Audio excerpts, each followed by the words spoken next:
파석사상으로 풀이한 도마복음 신화를 벗은 예수 121번째 시간입니다. 오늘은 부드러운 옷을 입었으나 진리는 모른다. 부드러운 옷을 입었으나 진리는 모른다라는 제목으로 말씀드리겠습니다. 경애하는 얼번 여러분, 도마복음 78번째 말씀은 이러합니다. 말씀 78. 예수가 말하기를 너희는 어찌하여 시골에 나왔는가? 바람에 흔들리는 갈대를 보려는가? 너희를 다스리는 힘 있는 이들같이 부드러운 옷을 입은 사람을 보려는가? 그들은 부드러운 옷을 입었으나 진리는 알지 못한다. 성경 복음서에도 이와 거의 동일한 말씀이 나옵니다. 예수가 요한의 제자들이 떠나간 뒤에 요한을 두고 군중에게 이렇게 말하였다. 너희는 무엇을 구경하러 빈들에 나갔었느냐? 바람에 흔들리는 갈대냐? 아니면 무엇을 보러 갔었느냐? 화려한 옷을 입은 사람이냐? 화려한 옷을 입고 사치스럽게 사는 사람들은 왕궁에 있다. 그렇다면 너희는 무엇을 보러 나갔었느냐? 예언자냐? 그렇다. 그러나 사실은 예언자보다 더 훌륭한 사람을 보았다. 석가와 예수는 짐승인 제나에서 하느님의 아들인 얼마나 손난 사람들입니다. 그러므로 모든 것에 있어서 여러 사람과 생각이 완전히 다릅니다. 인생관에서 우주관에 이르기까지 모든 관이 다릅니다. 예수의 국가관이 사람들의 국가관과 어떻게 다른지 비교해 봅니다. 예수는 땅의 나라를 인정하지 않았습니다. 이에 대해서는 몇 마디밖에 하지 않았지만 그 뜻만은 뚜렷이 밝혔습니다. 내 나라는 이 세상에 속한 것이 아니다. 너희도 알다시피 세상에서는 통치자들이 백성을 강제로 지배하고 높은 사람들이 백성을 권력으로 내리누른다. 그러나 너희는 그렇게 해서는 안 된다. 너희 사이에서 높은 사람이 되고자 하는 사람은 남을 섬기는 사람이 되어야 하고 으뜸이 되고자 하는 사람은 종이 되어야 한다. 사실은 사람의 아들도 섬김을 받으러 온 것이 아니라 섬기러 왔고 많은 사람을 위하여 목숨을 바쳐 몸값을 치러 온 것이다. 그렇다고 예수가 땅의 나라를 없애야 한다는 아나키스트는 아니었습니다. 카이사르의 것은 카이사르에게 주라고 한 예수의 말이 그 증거입니다. 얼라로 손나지 못하고 아직 유인으로 사는 사람들에게는 원숭이 나라, 곧 폭력으로 유지되는 나라가 있습니다. 이런 나라를 예수는 인정하지 않았지만 부정하지도 않았습니다. 수성으로 사는 유인원들에게는 그들만의 나라가 있어야 하기 때문입니다. 톨스토이도 예수처럼 이 세상의 나라를 인정하지 않은 사람입니다. 사람의 삶이 완전히 동물적이었을 때에는 사람이 약육 강식으로 다른 사람을 집어삼킨다. 그런 뒤에 한 사람의 권력이 사회적 이상으로 자리 잡자 사람들이 통치자를 신격화하여 이집트나 로마에서 보듯이 열정적으로 통치자에게 복종했다. 다음으로 사람들은 하나의 조직을 이상으로 받아들였다. 이 조직에서는 권력이 그 자체로 인정을 받지 못하고 인간이 영위하는 조직이 얼마만큼 유익한가에 따라 지지를 받았다. 그 다음에는 보통 선거권의 유무를 떠나 공화국을 건설하려는 이상이 생겼다. 이런 모든 이상들이 서로 얼마나 다를지 모르지만 한결같이 권력의 존재를 당연시 여기고 있다. 이런 상황은 태고적부터 계속되었고 현재도 이어져 오고 있다. 권력을 소유한 자들은 언제나 이런 권력의 소유 때문에 타락하고 만다.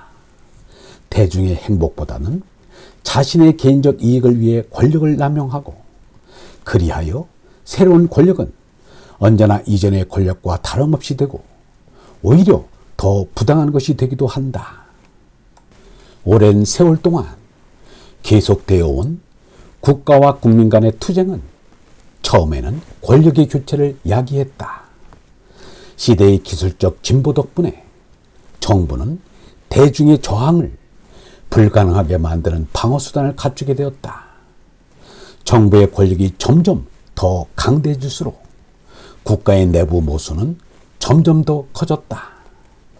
국민들에게 혜택을 베풀어야 할 권력이, 가장 훌륭한 사람들의 수정에 있어야 할 권력이 언제나 사악한 사람들의 차지가 되었다는 사실이 명백해졌다.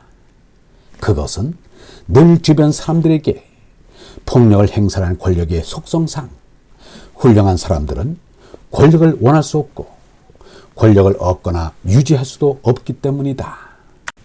이 모순은 너무도 자명하여 모든 사람들이 그것을 볼 수 있다고 생각할 것이다. 하지만 권력의 화려한 외관과 권력이 불어넣은 공포전통의 관성으로 인해 사람들은 수천 년이 지나도록 이 모순을 깨닫지 못하였다. 그나마 최근에 와서야 권력이 그 주변에 두르고 있는 엄숙함의 휘장에도 불구하고 권력의 본질이 사람들에게 재산이나 자유 혹은 생명을 빼앗겠다고 위협하는 행위에 불과하다는 사실을 사람들이 깨닫기 시작하였다. 평생 이런 행위에 몰두하는 사람들이 바로 왕, 황제, 대신 재판관 같은 권력자들이다. 그들은 자신들이 지키려는 바람 외에는 어떤 목적도 없이 악행을 일삼는다. 그들은 결코 선한 사람들이 아니며 오히려 가장 나쁜 사람들이다. 그렇기 때문에 그들의 권력은 인류의 행복에 결코 기여하지 못하고 반대로 인류를 불행에 빠뜨린 가장 커다란 원인 가운데 하나가 되어 왔다. 이에 따라 전에는 국민의 열정과 헌신을 이끌어냈던 권력이 오늘날 점점 더 많은 사람들에게 무관심뿐만 아니라 경멸과 증오를 사고 있다. 보다 많은 사람들에겐 권력의 화려한 외관이 사형 집행인이 입는 붉은 셔츠와 벨벳 바지에 불과하다는 것을 이제 깨닫고 있다.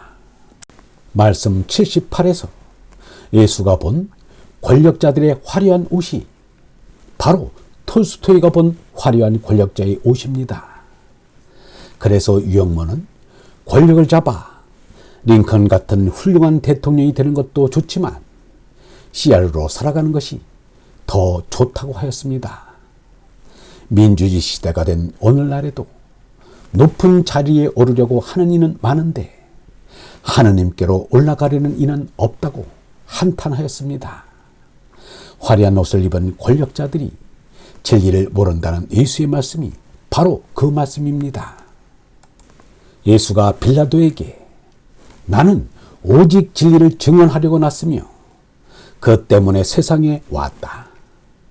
진리편에 선 사람은 내 말을 귀담아 듣는다 라고 대답하자 빌라도가 진리가 무엇이냐 하고 묻습니다. 부드러운 옷을 입은 권력자인 빌라도는 예수가 말한 진리가 무슨 뜻인지를 알아듣지 못하여 진리가 무엇이냐고 묻고 있습니다. 진리는 하느님이십니다. 예수는 말하였습니다. 너희는 사람들 앞에서 옳은 채 한다. 그러나 하느님께서는 너희의 마음보를 다 아신다. 사실 사람들에게 떠받들리는 것이 하느님께는 가증스럽게 보이는 것이다. 석가는 출가하기 전에 태자의 신분이었습니다. 그러나 깨달음을 얻은 뒤 카필라성에 잠시 들렀을 뿐 아버지의 간곡한 요청에도 임금 자리를 계승하지 않았습니다. 얼라를 깨달아 하느님의 아들이 되었는데 수성이 지배하는 땅에 나라의 임금이 될 이유가 없는 것입니다. 짐승 나라의 임금이 되면 미치고 맙니다. 무엇 때문에 멀쩡한 사람이 권력을 잡고서 미친놈이 되겠는가? 예수처럼 부드럽고 완숙된 인격자가 어디 있는가? 이 부드러운 인격자가 세상의 권력자를 향해서는 여운이 독사의 자식들이니 하며 험한 표현을 썼는데 이는 다 까닭이 있습니다. 버트란드 러셀은 예수의 이 말을 가지고 어조가 좋지 않다고 트집을 잡기도 하였으나 예수가 옳게 지적한 것입니다. 지난날은 물론 오늘날에도 많은 권력자는 여보다 교활하고 독사보다 악랄합니다. 사실 여우에게 속은 이는 적고 독사에게 물려 죽은 이도 적지만 역사적으로 볼 때 권력자에게 속고 죽임을 당한 이는 어마어마하게 많습니다. 예수가 권력자들을 여우나 독사로 비유하였지만 그들이 저지른 죄악에 비하면 여우나 독사란 표현도 지나치지 않음을 알 수 있을 것입니다. 얼나라 손난 이들은 하나같이 외적인 권위는 아주 멀리합니다. 소로, 톨스토이, 간디, 유영모가 다 그러한 사람들입니다. 참된 사람은 권력을 잡는 권자에 오르지 않습니다. 오직 제 나라 죽고 얼나라 손나 하느님 나라에 들어갈 뿐입니다. 얼번 여러분, 우리는 진리는 예면하면서 부드럽고 화려한 옷을 즐겨 입는 권력자들을 가까이 하거나 부러워하지 맙시다. 영성신학원 다석 아카데미의 하늘소리였습니다.